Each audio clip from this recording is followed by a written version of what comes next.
بسم اللہ الرحمن الرحیم رب اشرح لی صدری ویسر لی امری واحلل عقدۃ من لسانی یفقہوا قولی۔ ٹی وی ٹوڈے کی سحر ٹرانسمیشن ریان رمضان میں خوش آمدید۔ آج ہم آپ کے ساتھ حاضر ہیں ایک نئے موضوع کے ساتھ۔ روزانہ کی طرح ہم آج بھی اپنے موضوع پر گفتگو کریں گے۔ اپنی گفتگو کے آغاز میں ہم رمضان ٹرانسمیشن کا آغاز تلاوت قرآن پاک سے کریں گے۔ تلاوت قرآن پاک کی سعادت آج حاصل کریں گے۔ ہمارے ساتھ ہیں قاری مقبول احمد مجددی صاحب۔ قاری صاحب، آپ کی آمد کا بہت شکریہ۔ آپ سے گزارش ہے کہ ہمیں اللہ رب العزت کا پاک کلام سنائیں۔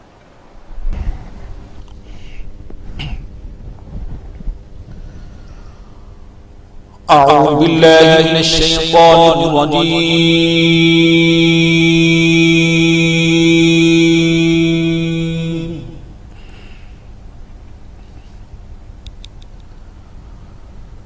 بسم الله الرحمن الرحيم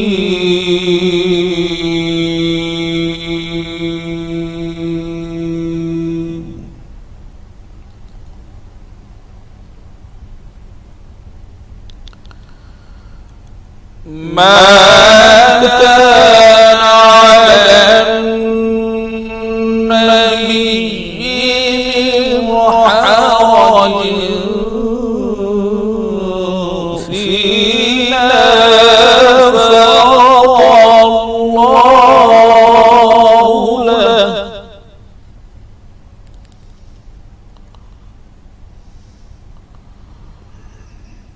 سنة الله في الذين خلوا من قبل وكان أمر الله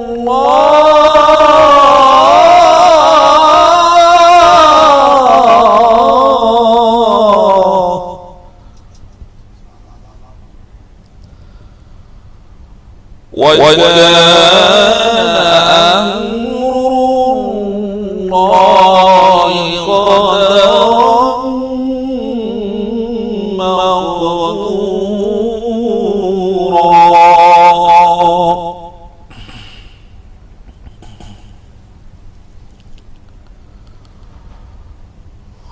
الذين يبلغون رسالات الله ويخشونه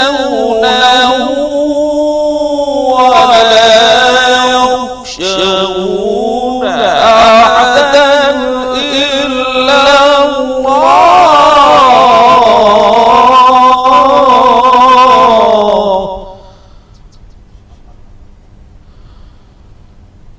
وكفى بالله حسيبا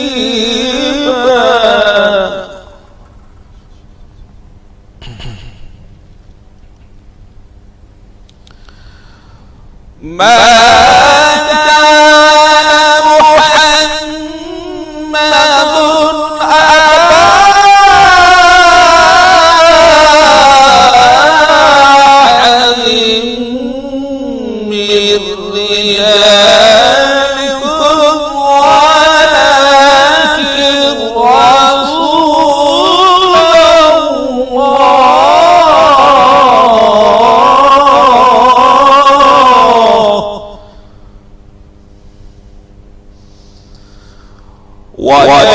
ولكن رسول الله وخاتم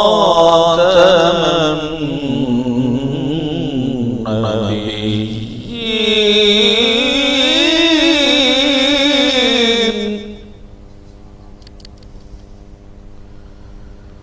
وكان الله بكل شيء عليما